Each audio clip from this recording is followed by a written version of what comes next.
di libertà interiore.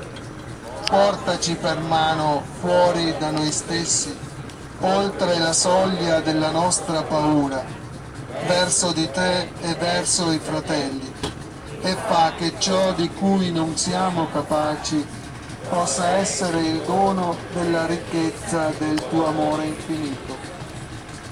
Preghiamo.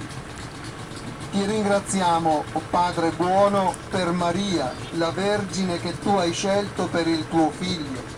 Ti ringraziamo per la sua materna intercessione. Aiutaci a vivere come lei, in ascolto della tua parola e disponibili a fare la tua volontà, tu che vivi e regni nei secoli dei secoli. Amen. Il Signore sia con voi. E con il tuo spirito.